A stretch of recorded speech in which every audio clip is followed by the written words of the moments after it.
Bueno, buenas tardes y bienvenidos a la segunda conferencia plenaria de educación matemática dentro del contexto de la Virtuma 2020.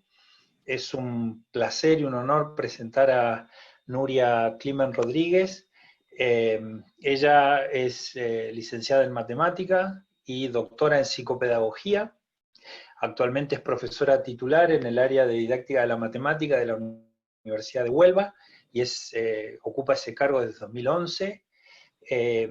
Tiene experiencia como formadora de profesores de primaria y secundaria en relación con la enseñanza de la matemática en formación inicial y continua, así como también es docente en programas de maestría y doctorado en didáctica de la matemática.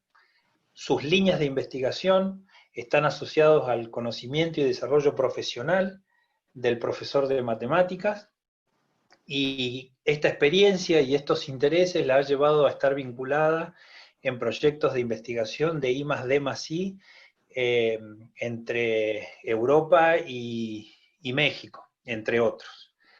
Tiene muchas publicaciones en journals de primera línea, como el International Handbook of Mathematics Teacher Education, el Research in Mathematics Education, entre otros. Así que, bueno, como es un placer tenerte, Nuria, gracias por haber aceptado la invitación. Como les dijo Emilio, las preguntas las vamos a habilitar al final. Y bueno, bienvenida, Nuria, y a disfrutar de la charla. Muchas gracias. Bueno, gracias a vosotros, a los organizadores, por darme la posibilidad de participar, en especial a ti, a Gabriel, quien tuve el gusto de conocer en un congreso internacional. Y bueno, lo que les voy a contar es una trayectoria de investigación con el grupo con el que trabajo, que es el Seminario de Investigación en Didáctica de la Matemática, que tiene su sede física, digamos, en la Universidad de Huelva, y en el que, además de investigadores de esta universidad, trabajan investigadores de toda Latinoamérica, incluida también de Argentina. Lo que voy a tratar es de narrarles cómo nosotros hemos investigado y estamos investigando sobre la formación de profesores de matemáticas, y en concreto sobre el conocimiento profesional del profesor de matemáticas, y lo voy a organizar a través de una serie de preguntas que pueden ir explicando cómo, digamos, qué motivación nos llevó a plantearnos el estudio de esta temática, y cómo, con algunas de las investigaciones que hemos desarrollado hasta ahora, hemos ido dando respuesta a estas preguntas. Estas son algunas de las preguntas que organizarán la charla. En primer lugar, ¿qué conocimiento necesita el profesor de matemáticas para enseñar un contenido determinado? ¿Cómo puede comprenderse la enseñanza de un profesor desde el punto de vista de su conocimiento profesional? ¿Si puede modelizarse el conocimiento del profesor de matemáticas con fines de análisis? ¿Y en qué medida ese modelo o esa modelización podría ser útil para la propia formación de profesor? Para situarlo en lo que originó nuestro interés por investigar sobre el conocimiento del profesor de matemáticas, les voy a intentar revivir una situación que se ocurrió hace ya bastantes años. Estábamos en un proyecto de investigación colaborativa de maestros, casi todas maestras de educación primaria de aquí, de España, y algunos investigadores y formadores en didáctica de la matemática. Y una de las maestras del proyecto, que era una maestra que tenía ya 20 años de experiencia, que estaba trabajando en ese año en el nivel de cuarto de educación primaria, que es pues con niños en torno a los 9 años, se planteó, además de participar en ese proyecto colaborativo, intentar cambiar cómo trabajaba en las clases de matemáticas con sus alumnos. Ella pretendía acercarse a una metodología que consideraba que era más propia de la resolución de problemas. Y esta es una de las clases que ella desarrolló. En esta ocasión pretendía introducir los tipos de triángulos.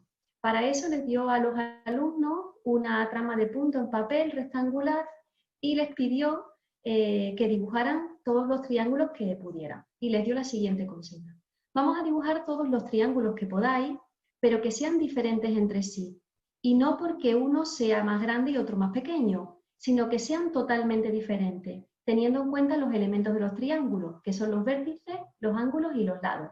Para mostrar que sobre la trama de puntos los vértices de los triángulos debían estar sobre puntos de la trama y que podían coger 3 puntos cualesquiera para dibujar triángulos, pues les puso un ejemplo de ese triángulo.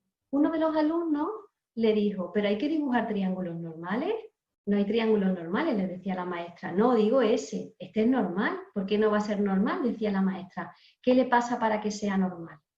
A partir de esa sesión, la maestra elaboraba un diario sobre lo que ocurría en las sesiones y las reflexiones que le provocaban, y en las dificultades que observó en los alumnos, anotó por un lado que había dificultades para distinguir las clases de ángulos independientemente de la posición, y por otra parte que una mayoría de alumnos consideraba triángulos solo los modelos, decía ella, llegando a dudar de la cualidad de ser triángulos en los otros triángulos que no son normales, según un alumno. Para ella fue muy sorprendente que la posición determinara tanto la concepción de la figura geométrica por parte del alumno que llegara a no admitirlo como triángulo en este caso. Y eso, según ella, le hizo reflexionar sobre qué significaba aprender geometría, que consistía en más que aprender nombres y figuras. De alguna manera complejizó su visión de lo que significaba aprender geometría en la escuela. En otra sesión, en ese mismo curso, en la que esta misma maestra pretendía introducir el concepto de fracción a partir de particiones de figuras geométricas, le dio a sus alumnos unas plantillas con las figuras que tienen ahí, rectángulo, cuadrado y círculo, y les pidió que hicieran mitades de todas las formas posibles. Los alumnos estaban trabajando en grupo y un grupo planteó esas particiones, donde se entiende que, por ejemplo, en el rectángulo los dos extremos equivalen en área a la parte central. Cuando se puso en común las particiones, la maestra dio por buena como mitades la partición del rectángulo y del cuadrado, y sin embargo no dio por buena la del círculo. En una sesión del proyecto de investigación posterior le preguntamos, ¿en el círculo también funciona? Decía no, pero la niña generalizó. ¿Cómo lo demuestra? Le decíamos, como hicieron ellos doblando. Como al doblar, en el caso del círculo, no consigue demostrar que las mitades exteriores, digamos, ¿no? O las partes exteriores, mejor dicho, se identifican o coinciden en área con la central, lo desecha.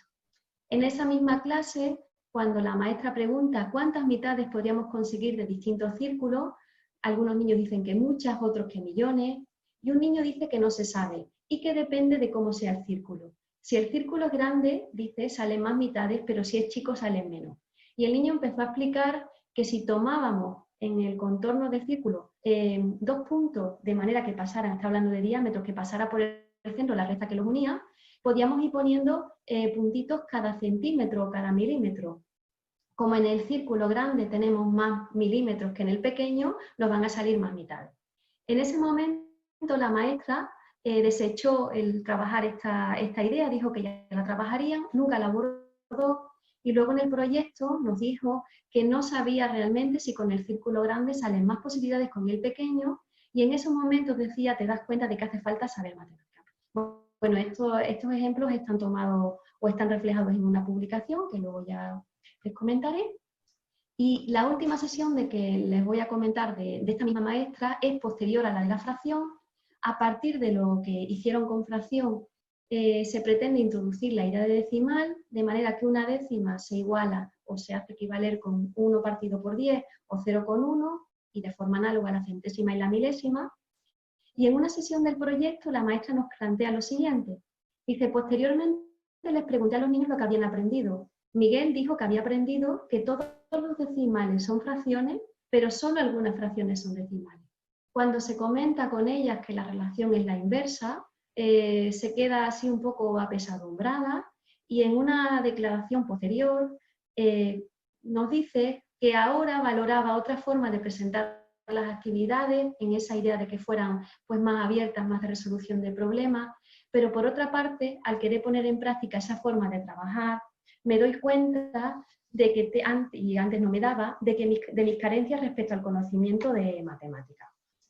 Esto nos hace plantearnos qué conocimiento necesita el profesor para poder implicarse en un proceso de mejora profesional que siga o que digamos que genere un aprendizaje continuo en la línea del desarrollo profesional generativo que comentaban estos autores. Por ejemplo, ¿necesita la maestra conocer cómo se demuestran matemáticas para, aunque no sepa a priori si son ciertas o no esas ideas de los alumnos, esas conjeturas, poder demostrarlas? Esto es lo que luego llamaremos conocimiento de la práctica matemática, el conocimiento sobre cómo demostrar, que no es la práctica de aula, sino es la práctica de cómo hacer matemáticas. Esto nos lleva o nos motiva a esa pregunta de qué conocimiento necesita el profesor de matemáticas para enseñar un determinado contenido. Para seguir narrándole con ejemplos cómo abordamos esta pregunta y la investigación sobre el conocimiento del profesor, les voy a poner un ejemplo de educación secundaria. Es una sesión sobre el teorema de Tales que se desarrolla en un curso de primero de educación media de Chile con alumnos de 14-15 años. Se trata de un profesor que está también inmerso en un taller formativo y que se diseña una sesión para introducir el teorema de Tales y permite que los investigadores lo grabemos y después se discuta. Y les voy a contar primero, perdón porque le he dado a pasar la diapositiva, le voy a narrar primero por encima la sesión. En la primera parte se trata de, según el profesor, una comprobación empírica del teorema. Les muestra una imagen como la que ven aquí, esa imagen, que es una representación hecha con GeoGebra, que el profesor traía hecha de casa. Y les dice a los alumnos, quiero que hagamos un cálculo. ¿Se acuerdan cómo lo hacían en semejanza? Comparábamos dos razones y aquí vamos a hacer lo mismo, les dice. Comprueben que IJ entre JK es igual que NM entre ML. En verdad el profesor no les habla de los segmentos estos, sino les dice comprueben que esta distancia entre estas es como esta entre estas. Los alumnos lo comprueban con la calculadora, con los móviles y ven que les da lo mismo. El profesor plantea entonces, ¿qué ocurrirá si se desplaza una de las paralelas? Y toma esta paralela intermedia y la desplaza. Se mueven, por tanto, los valores de los segmentos, se modifican, quiero decir, y le pide que lo calculen otra vez las mismas razones. Lo calculan y, sin embargo, no les da lo mismo. El profesor lo atribuye a un error de GeoGebra. Luego les pide que calculen IJ, en este caso, entre IL y NM entre NL. Y les dice, esto sí se parece más a la semejanza de triángulo. La verdad, el teorema de Tales se desprende básicamente de la semejanza de triángulos o de figuras planas. Comprueban que las dos razones les dan lo mismo y concluye entonces que si tienen una situación como la anterior, donde las tres rectas señaladas son paralelas, se tiene que IJ entre IJ más JK es igual que lo análogo de aquí. ¿Qué ocurriría, les dice, si las tres rectas señaladas no son paralelas? Coge entonces la recta paralela intermedia y trata de desplazarla. Y lo que le ocurre es que no lo consigue con GeoGebra. Borra entonces esta recta, la tacha con rotulador y dibuja una recta que no es paralela y le pone los valores. Comprueban y ven que no le sale entonces una igualdad. Concluyen entonces que las tres rectas han de ser paralelas. En la segunda parte de la sesión se dedica a la demostración. Les comenta entonces que van a pasar a la demostración, aunque de la otra forma está prácticamente demostrado. Dice que a nivel computacional ahora se pueden ocupar muchas cosas. A muchos no les gustan las demostraciones, pero a mí me encanta saber de dónde vienen las cosas. Les plantea los triángulos que observan aquí y les hace ver que como el triángulo ABC y ABD, o los dos triángulos, son semejantes, entonces BA entre DA debe ser igual a AC entre CE. De ahí divide el segmento mayor en las dos partes y una vez que tiene esta expresión que ven aquí, opera como si fueran fracciones, elimina los que son iguales, los simplifica más bien, obtiene un 1 sumando en cada parte de la igualdad, los elimina y llega entonces a que BD entre AD es igual que EC entre AE.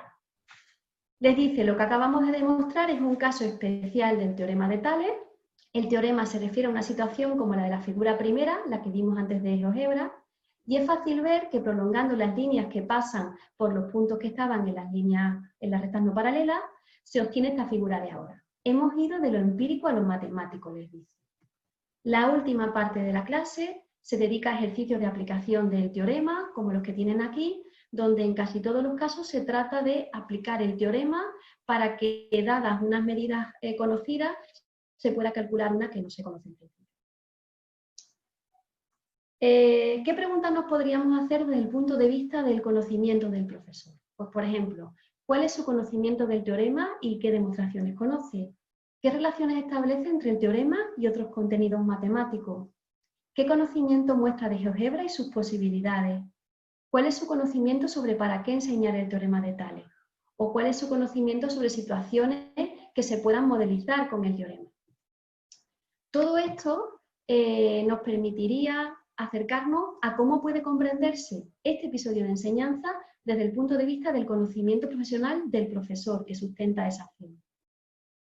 Para responder a esa pregunta nos hicimos una pregunta más teórica, que era cómo podemos modelizar el conocimiento del profesor de matemáticas, y nuestra respuesta es el diseño del modelo de conocimiento especializado del profesor de matemáticas, por sus siglas en inglés, pues MTSK.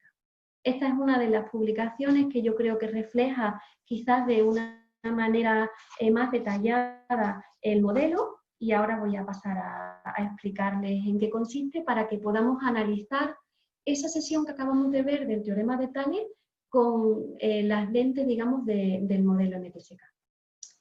El modelo MTSK lo que pretende es dar una herramienta para poder analizar el conocimiento que sustenta, en este caso, la práctica de un profesor. Tomando la idea de Schulman sobre conocimiento matemático y conocimiento didáctico del contenido, pues diferenciamos esos dos subdominios en el conocimiento del profesor. En el conocimiento matemático, que es el que tienen a la izquierda, diferenciamos tres subdominios: el conocimiento de los temas, el conocimiento de la estructura de la matemática y el conocimiento de la práctica matemática, que ahora les comentaré.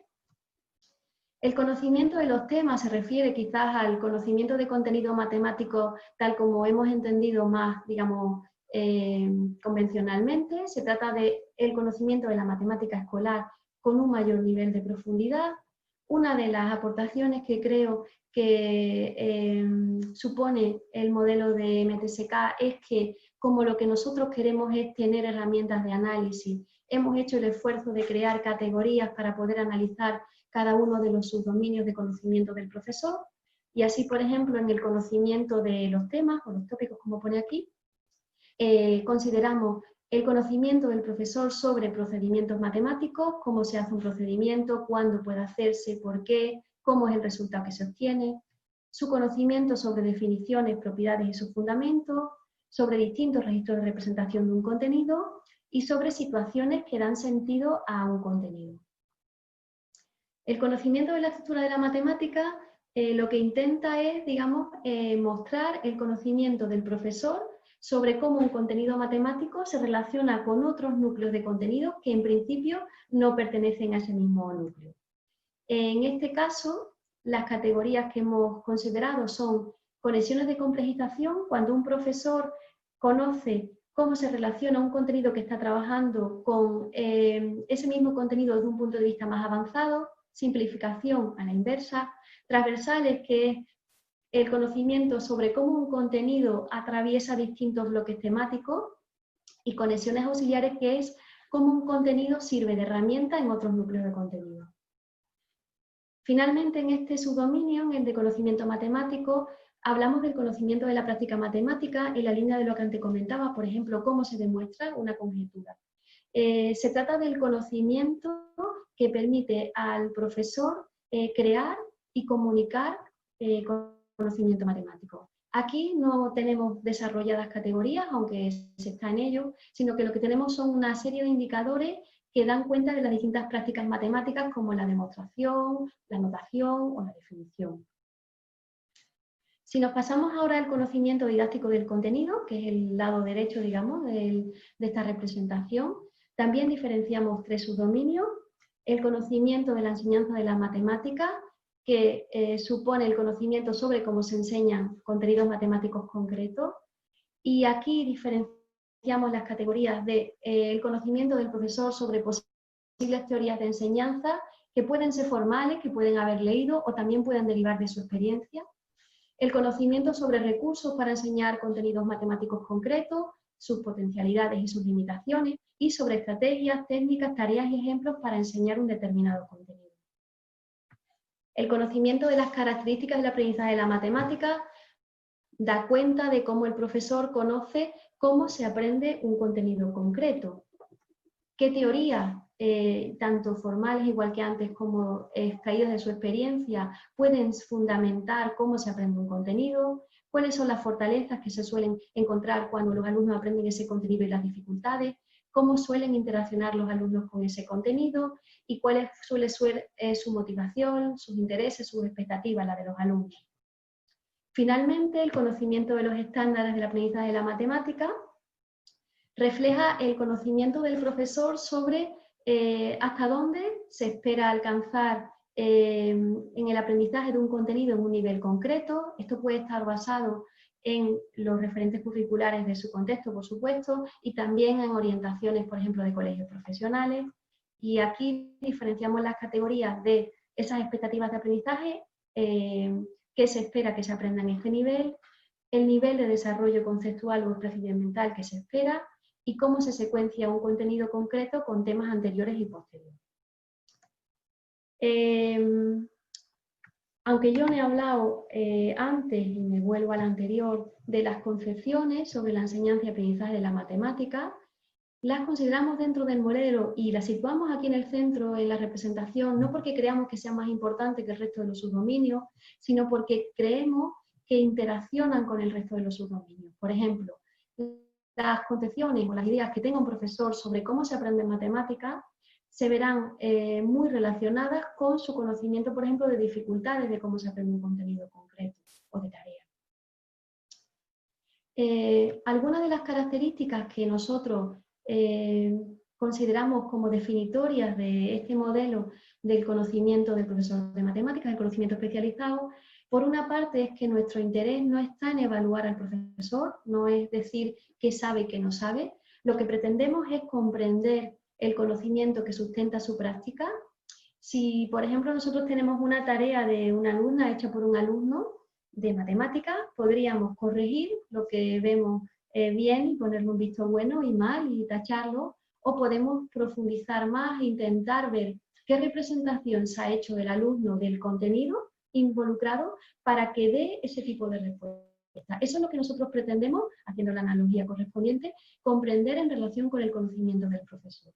Cómo comprende de manera profesional el contenido para permitirle plantearse la enseñanza de esa manera. Somos conscientes de que nos estamos ocupando solo del conocimiento más específico en relación con la matemática como objeto de enseñanza y aprendizaje. Hay muchos otros aspectos del conocimiento profesional del profesor de matemáticas que son igualmente necesarios, que no están considerados en este modelo.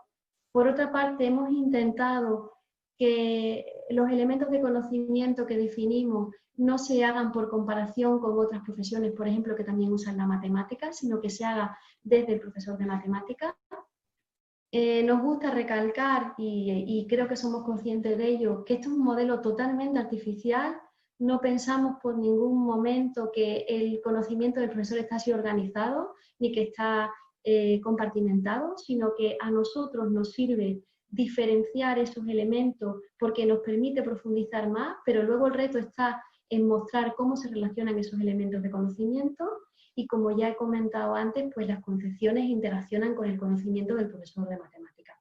De alguna manera consideramos el conocimiento como un recurso que tiene el profesor, igual que por ejemplo sus objetivos o las orientaciones que da a su enseñanza en la línea de lo que plantea Schoenfield en este libro. Vamos a volver entonces a la sesión de Thaler y vamos a usar la herramienta analítica del conocimiento especializado del profesor de matemáticas para intentar mostrarles qué es lo que nos permite ver de esa sesión. En primer lugar, el profesor decía a los alumnos que si recordaban las semejanzas, que comparábamos dos razones, y aquí vamos a hacer lo mismo. El profesor parece que entiende la semejanza de triángulo como una analogía procedimental para poder trabajar en el teorema de Thales. Lo usa para que hagan el mismo tipo de cálculo, digamos. Se ve en la sesión que el profesor conoce los términos y la notación propias del teorema cuando usa, por ejemplo, los términos de razones o usa la notación correspondiente. En el uso de GeoGebra se aprecia que sabe hacer una representación como la que muestra usando GeoGebra y que de alguna manera valora el dinamismo de GeoGebra cuando desplaza las rectas, por ejemplo.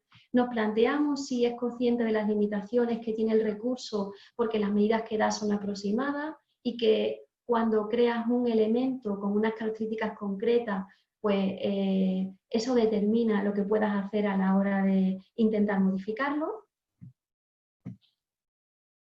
Arriba, cuando decía, hablaba de las razones, vemos un indicio, no una evidencia tan clara como en lo que he comentado hasta ahora, de que la proporcionalidad puede ser como una idea transversal para él, que ligue la proporcionalidad numérica con la geométrica y con Thales. Vuelve a verse otra vez después cuando dice, esto sí se parece más a la semejanza. El teorema se desprende básicamente de la semejanza de triángulo. ¿Cómo relaciona el teorema con la semejanza de triángulo? Y en esta última parte, en la que pone una recta que no sea paralela, vemos su conocimiento de que no solo es importante poner ejemplos, sino también contraejemplos o no ejemplos a la hora de que los alumnos entiendan una propiedad.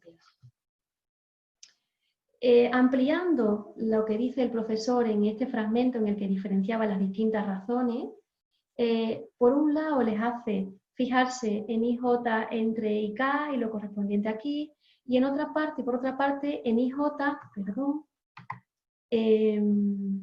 entre IK. Y les dice, esto es distinto a lo que decíamos, este segmento partido por este segmento, digamos el pequeño entre el grande, sí que es esto sí que es la semejanza, ¿no? Pero lo anterior no se parece a la semejanza del triángulo. Aquí vemos el rigor del profesor en la argumentación, diferenciando los distintos tipos de razones y lo que sí corresponde y no a la semejanza, y se vuelve otra vez como la relación al teorema con la semejanza de triángulo. En la segunda parte de la sesión volvemos a ver cuando dice que van a pasar a la demostración y que antes estaba prácticamente demostrado, pues que vemos aquí que el profesor diferencia entre comprobación y demostración, atribuye importancia a la demostración, reconoce en esas demostraciones a nivel computacional una evolución en la práctica matemática de la demostración y parece que el rol que atribuye a la demostración es comunicar y convencer. Vuelve a verse en la propia demostración que parte de los triángulos semejantes, como para él el teorema es una consecuencia de la semejanza, y eso parece que también se refleja en su conocimiento sobre una secuencia de enseñanza, de la semejanza a Thales. Cuando dice que a muchos alumnos no les gustan las demostraciones, vemos muestras de que conoce la relación entre los estudiantes y las demostraciones matemáticas. Y aquí, cuando usa la idea de fracción para simplificar y llegar a esta expresión, vemos su conocimiento de la fracción como una herramienta en situaciones de proporcionalidad, lo que sería una conexión auxiliar, otra vez en una analogía procedimental. En la última parte de la sesión vemos su conocimiento de situaciones en las que se aplica el teorema, sobre todo para la medición de distancias desconocidas. Esta última tarea se trata de una tarea de cálculo mixto porque hay que establecer relaciones entre una razón entre segmentos y otro. La tarea inicial, la que veíamos con GeoGebra, es una tarea de cálculo-comparación porque tienen que comparar, digamos, medidas. Este tipo de tareas están codificadas en los trabajos de Escuderos y Sánchez. Y casi todas las tareas, el resto de las que vemos aquí, son de cálculo de un valor desconocido. Estas tienen mucho más importancia en la sesión y parece estar en línea con la finalidad que el profesor atribuye al teorema. Vamos a ver ahora algunos elementos sobre configuraciones del teorema de Tales e interpretaciones que hemos basado en otras investigaciones sobre la homotecia y tal, como la de Lemonidis y Duperret, que aquí muestro. Sobre todo Lemonidis habla de dos tipos de representaciones del teorema. Una que llama representaciones tipo pico, que serían estas, en las que tenemos dos triángulos semejantes que están superpuestos parcialmente, y esta que llama representaciones tipo mariposa, que se caracterizan porque los dos triángulos solo tienen un punto en común y donde los lados homólogos están invertidos. El lado homólogo a este sería por otra parte, dice estos autores que las razones que se pueden considerar en estas representaciones, he puesto en naranja las que corresponden a la representación tipo pico y en azul las que corresponden a la representación tipo mariposa, pues son entre lados de los dos triángulos homotéticos, por ejemplo, considerar que KM entre KD es igual que KL entre KC, o sea que lo que estamos comparando son los triángulos de los dos, o los lados, perdón, de los dos triángulos entre sí, entre los elementos de los dos triángulos, que sería si comparamos la razón de KM entre ML con KD entre DC. De proyección, que lo que consideramos es cómo uno de los lados se proyecta sobre el otro, y así sería, por ejemplo, cómo KM sobre KL es igual que MD, por ejemplo, entre LC. Y finalmente, entre segmentos homólogos sobre lados oblicuos, que se corresponde con la razón de KM, por ejemplo, entre MD, que debería ser igual a KL entre LC. Lo que nos dicen estos estudios es, bueno, por un lado también hablan de estos registros, que serían los figurales, estos que son los algebraicos, y el registro numérico, que sería el que hemos visto antes en la representación con GeoGebra, en la que se usan directamente los números que son las medidas de los segmentos. Lo que nos dicen estos estudios es que esta representación, la tipo pico, es la que suelen comprender los estudiantes y su comprensión suele restringirse a ese tipo de representación porque son las que más se usan, que tienen problemas para diferenciar distintos tipos de razones, que hacen un paso de la representación o del registro figural al algebraico puramente automático. Y en el estudio también de Duperret lo que se refuerza es la idea de que es necesario trabajar a la vez con el registro figural, algebraico y numérico con la misma importancia, usar distintos tipos de representaciones y distintos tipos de interpretaciones de la misma. ¿Qué es lo que vemos en esta clase de Tales? Bueno, si nos fijamos en las representaciones, aquí tenemos todas las que usa el profesor, o bien son directamente tipo pico, como esta de aquí, o bien se van a convertir en tipo pico y están, digamos, haciendo referencia a esa representación. Por otra parte, las razones que se consideran son o bien de este segmento IJ entre JK y los correspondientes aquí, que serían entre segmentos homólogos sobre los lados oblicuos, o de IJ entre IK, que serían entre los dos triángulos homotéticos. Con lo cual lo que se trabaja es una visión intrafigural de la figura, se compara un triángulo con el otro. Y eso se refleja en las tareas, en el conocimiento que muestra el profesor sobre tareas en relación con el teorema. Si queremos ahora hacernos una idea no de ese conocimiento compartimentado, sino de cómo puede reflejarse de manera relacionada el conocimiento que sustenta la práctica del profesor en esta sesión de clase que hemos visto, nosotros hemos pensado en una representación como la que tienen ahí. Cada uno de los colores intenta representar lo que hemos llamado un complejo de conocimiento, que es emulando, digamos, o inspirándonos en la idea de esa autora de Sherin. Ella habla de estructuras de conocimiento en las que se integra conocimiento matemático y didáctico del contenido, que se muestran fuertemente conectados y que se desarrollan con la experiencia del profesor. En nuestro caso, cogemos esa idea y también le integramos concepciones. Nosotros observamos, en este caso, que se pueden diferenciar tres complejos de conocimiento o tres núcleos.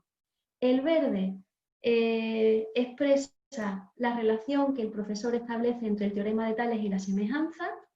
El azul sus expectativas de aprendizaje en relación con el teorema, y el rosa, el énfasis que sitúa en el registro numérico. Y ahora paso a explicarles cada uno de estos núcleos. En el núcleo verde se muestra que el profesor tiene conocimiento sobre el tema de la semejanza, y este le sirve en su concepción de que el teorema de Tales deriva de la semejanza. Esto se relaciona con su conocimiento de la secuenciación de ambos temas y interacciona a su vez con su conocimiento sobre la demostración del teorema. En ese conocimiento de la demostración se muestra también su conocimiento de la práctica matemática, de cómo se demuestra y cuáles son las funciones de la demostración, lo que está relacionado con sus concepciones sobre el papel de la demostración en la matemática. Y esta idea del teorema de Tales como consecuencia de la semejanza es coherente con su conocimiento sobre los tipos de razones que se dan en las tareas, las representaciones que se muestran, fundamentalmente de pico, y la semejanza como analogía procedimental en el teorema de Tales. Este núcleo, digamos, verde, que sería la semejanza lleva a Tales, parece coherente con la finalidad que atribuye al teorema, o sea, al aprendizaje más bien del teorema, que es resolver situaciones, sobre todo de un valor desconocido. Y esto está totalmente relacionado con este núcleo azul, donde parece que lo que espera que aprenden los estudiantes es saber aplicar el teorema a situaciones de cálculo. Las tareas que muestra son sobre todo de cálculo-comparación, y aunque no lo hemos visto en lo que les he comentado porque he mostrado un resumen de la sesión, esto se ve relacionado con cómo concibe las ecuaciones como una herramienta para trabajar en las tareas de cálculo de valor desconocido usando Tales y las dificultades que observa en el aprendizaje de las ecuaciones. Este fin que atribuye al teorema de Tales parece coherente con unas concepciones sobre la enseñanza y aprendizaje de la matemática donde se enfatiza sobre todo lo procedimental, y esto a su vez parece estar relacionado directamente con su primicia del registro numérico en el tratamiento del teorema, porque aunque es verdad que usa también el figural y el algebraico, cuando pasa del algebraico al numérico lo hace como si eso no fuera problemático para el alumno, y cuando parte en un principio en la visión, digamos, de GeoGebra, la vista de GeoGebra parte de los valores numéricos.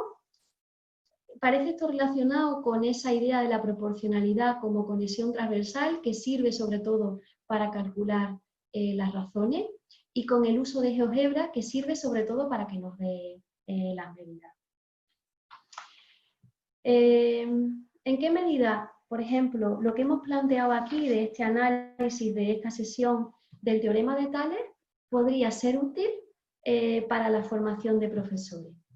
Bueno, creemos que podría servirnos para pensar en algunas preguntas que podríamos plantear a profesores. Podría ser, por ejemplo, a partir de casos inspirados en esta clase o de fragmentos de clase, o si estuviéramos trabajando con el grupo de profesores de los que este profesor formaba parte. Y en esa línea estamos trabajando en grupos de profesores. Por ejemplo, podríamos plantearnos algunas cuestiones sobre el conocimiento del que disponemos en relación, en este caso, con el teorema de Tales. ¿Por qué es interesante, por ejemplo, aprender el teorema de Tales? ¿Qué relaciones establecemos entre el teorema y otros contenidos, en particular con la homotecia y la semejanza? ¿Qué distintas secuenciaciones podemos plantear del teorema? ¿Qué ventajas y limitaciones encontramos a cada una? ¿Para qué abordar en el aula la demostración del teorema? ¿Qué representaciones, interpretaciones y tareas del teorema trabajar en el aula? ¿Qué dificultades presenta el aprendizaje del teorema? ¿Y cómo pueden relacionarse estas dificultades con las representaciones que podemos plantear, las interpretaciones y las tareas? Creemos que el profesor ha mostrado su respuesta que se ve en esta sesión. Puede que tenga otras respuestas, pero que no las pone en práctica en esta sesión. En los elementos que hemos resaltado o hemos mostrado de su conocimiento. Bueno, este trabajo que aquí he mostrado. En particular he destacado la referencia del teorema de Tales, porque es un análisis que hemos hecho en este grupo de profesores, con profesores de Chile y España, y bueno, quiero agradecer públicamente a mis compañeros el trabajo hecho en común. Bueno, pues nada más, estoy a disposición de ustedes para las preguntas. Muchas gracias.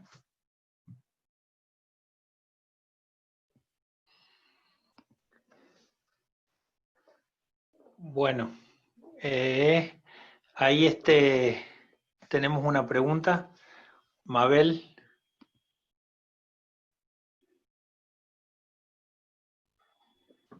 A ver, acá tenemos una pregunta de Gonzalo Corbanal, ¿Sí? que dice, ¿me escuchás, no, Jessy?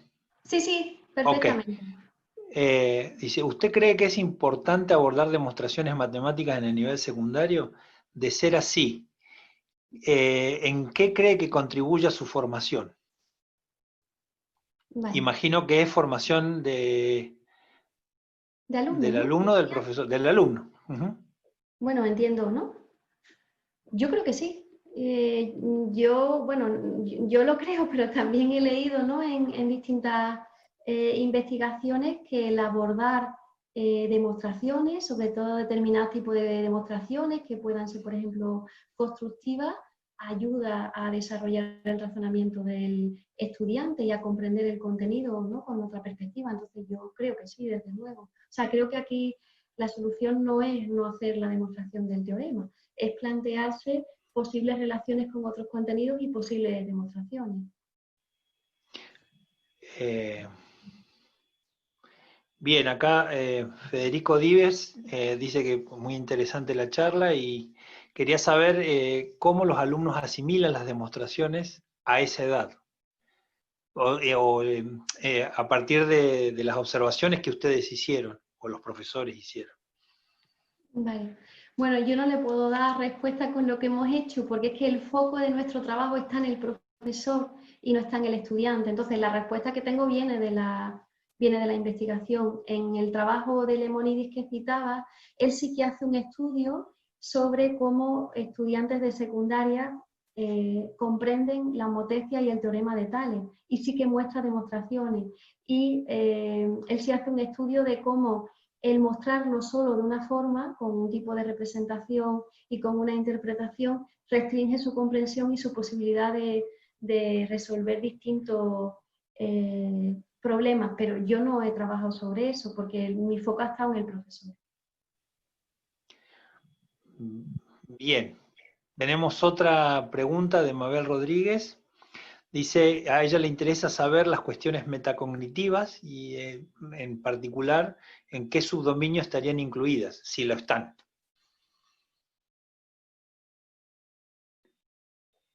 No sé bien qué entiende por cuestiones metacognitivas. Mabel, Sí, si puedes aclararlo, un a ver, ejemplo de qué sería una cuestión metacognitiva. a ver qué...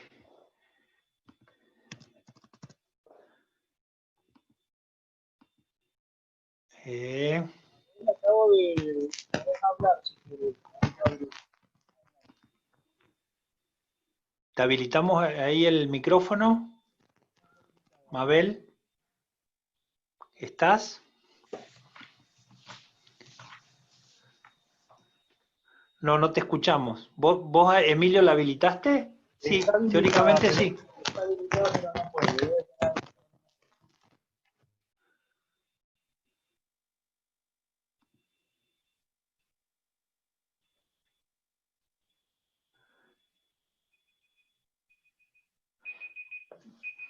Bueno, a ver si...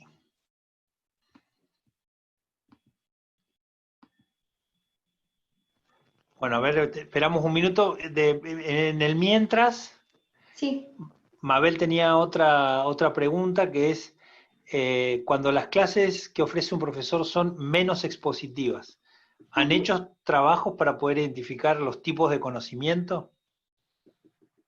Imagino, dice, que algunos de los tipos de conocimientos se ven en las intervenciones en el aula o en las actividades. Claro, por ejemplo, en las primeras situaciones que mostraba de la maestra de primaria, donde su trabajo no era tan expositivo, sino que proponía una tarea a los estudiantes, muchas veces con materiales, con recursos, como con la trama de puntos, y después entonces los alumnos trabajaban en grupo y que entonces se hacía la puesta en común. Ahí se observa, bueno, podemos analizar el conocimiento del profesor, también con el MTSK, y podríamos aventurar, pero realmente no es algo que hayamos constatado, que quizás hay elementos de conocimiento que sean más difíciles de ver en una clase más tradicional. Por ejemplo, el conocimiento del profesor sobre dificultades, a veces más complejo, se ve más cuando el profesor interacciona con los estudiantes, cuando plantea cuestiones a partir de sus intervenciones, o podría ser, por ejemplo, el conocimiento quizás de la estructura matemática, que a veces es difícil de ver. Pero no hemos hecho esa comparación si es que su pregunta sobre si a lo mejor se ven elementos de conocimiento diferentes. Lo que sí hemos visto, que eran las primeras situaciones que planteaba, que esas situaciones más abiertas plantea una mayor exigencia de conocimiento en el profesor. Uh-huh. Ahí, Mabel, ahí Sí, levantó la mano. ahí sí, ¿me escuchan? Ahí te Sí. escuchamos, ahí te Sí, escuchamos. perfectamente. Muchas gracias. Mucho gusto, Nuria, un placer escucharte. Igualmente. La pregunta anterior que te pasaba, Gabriel, es sobre la reflexión que uno pretende que el profesor mantenga sobre su propia tarea docente, que desde mi perspectiva es un tipo de conocimiento que él tendría que tener. Y la pregunta es si está considerada en alguno de los subdominios. Eso fue lo que quise preguntar con mi primera pregunta. Vale. Yo no creo que la reflexión sea en sí conocimiento. Yo creo que la reflexión se puede apoyar en el conocimiento y puede generar conocimiento, pero en realidad tú puedes reflexionar con cuestiones que te pueden permitir avanzar en distintas líneas de conocimiento. Por ejemplo, si te planteas ¿para qué enseñar el teorema de Tales, por ejemplo? Pues en ese ¿para qué enseñar? Vas a movilizar relaciones entre el teorema y otros contenidos, que a lo mejor te da sentido, por ejemplo, a que después se pueda avanzar hacia la semejanza en vez de hacerlo al contrario, o por ejemplo, las situaciones que permite resolver. Entonces, nosotros en los trabajos de desarrollo profesional hemos trabajado esa reflexión y lo que nos encontrábamos es que a veces el conocimiento del profesor era un obstáculo para esa reflexión. Por eso lo que creemos es que la reflexión puede potenciar la ampliación de conocimiento y también se apoya en ella. Gracias. A ti. Bien, acá hay una pregunta de Andrea Fornaciari, que dice, ¿cómo reciben los docentes el feedback? En relación con el conocimiento, ¿no? Sí. Bien. Bueno, nosotros tenemos el proyecto de investigación colaborativo del que hablé en las primeras situaciones de primaria, lleva ya mucho tiempo en marcha y todavía lo mantenemos. Y ahí estamos trabajando con los profesores y diseñamos, implementan, analizamos, y una de las cosas que analizamos es su conocimiento con ellos, ¿no? En este sentido, los profesores lo vislumbran como algo útil y lo ven como algo que les permite aprender, pero creo que tiene que crearse un clima de confianza, y por eso yo creo que es muy importante que el análisis no vaya a buscar carencias, sino a intentar comprender. Bueno, a ver, tú concibes que el Tales proviene de la semejanza, pero podrá ser que también lo podemos relacionar de otra manera. ¿Y qué ventajas o inconvenientes? No, bueno, esto no, esto no está bien, hay que cambiarlo porque, bueno, es su comprensión y lo que podemos ver es otras posibles. Pero creo que plantear a lo mejor un análisis, sobre todo si no se tiene cuidado de no ser evaluativo, así digamos como de sopetón, pues sí puede ser complicado. Bien, acá Noelia Grotesi pregunta cómo se seleccionan a los profesores para participar en la investigación, y ella se ofrece, pues dice, ¿es posible ser parte? Ah, bueno, bueno, tenemos compañeros trabajando en Argentina, porque como ahora estamos en un stand-by donde el mundo es global, pues también podría ser. Bueno, depende del contexto de la investigación. Por ejemplo, la investigación colaborativa de la que hablé sobre en primaria es con profesores voluntarios que quieren plantearse cómo enseñan matemáticas, su conocimiento, su práctica y participan voluntariamente. En la que comentaba de Chile también era un grupo de profesores voluntarios que se apuntaron a un taller formativo. O sea que eso sí es verdad, no hemos elegido a profesores especiales. Lo que intentamos es ver en unas clases determinadas qué conocimiento permite al profesor enseñar de esa manera. No buscamos a profesores, digamos, con ninguna característica especial. Bien, acá pregunta Mabel, que no, me parece que no es Mabel Rodríguez, es otra Mabel, dice, desde esta investigación, si hay posiciones, o ustedes tienen posiciones tomadas respecto a las preguntas de la última diapositiva que vos mostraste. Esas preguntas... Ya, vale. Bueno, verás, la paso así rápido. Estas preguntas no son para darle una respuesta única, o sea, no creo que tengan una única respuesta. Podemos profundizar cuanto más queramos, por ejemplo, ¿por qué es interesante aprender el teorema de Tales? Pues podemos estudiar qué implicaciones tiene, no creo que sea una respuesta, digamos, cerrada, ¿no? O una única respuesta. Nos interesa más bien como preguntas para trabajar con los profesores y llegamos a lo que ellos lleguen y nosotros con ellos, en un trabajo de cuestionamiento y de mejora profesional. No se trata de, digamos, terminar cuando hemos llegado a esto. No es esa la forma de trabajo.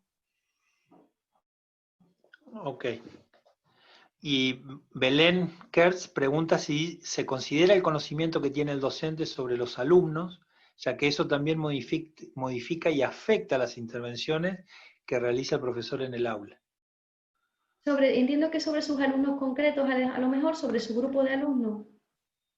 Belén, imagino que, bueno, si fuese así, ¿cuál sería la respuesta? Si fuese así, no está considerado en el MTSK. Ya digo que el MTSK considera algunos elementos, otros no. Por supuesto que es importante el conocimiento que tiene el profesor sobre su grupo de alumnos y el conocimiento que tiene, por ejemplo, sobre dinámicas de grupo o muchas otras cosas que no estamos considerando. Nosotros hemos considerado lo que se relaciona más directamente con la matemática y no tanto con estos alumnos concretos que tú tienes. Pero por supuesto que es útil y que es necesario.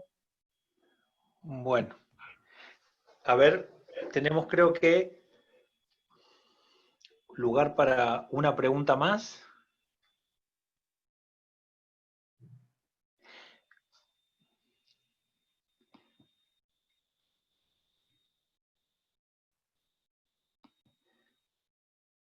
Bueno, si no, Emilio, ¿podemos habilitar los micrófonos y así le aplaudimos entre todos a Nuria? Perdón, pero eso no es posible. No es posible, bueno, a ver si... Ok, bueno, lo que tenemos... Ay, Muchas gracias. en el chat están todos diciendo que ha estado muy linda, muy buena la charla. Muchas gracias. Aplaudiendo en silencio.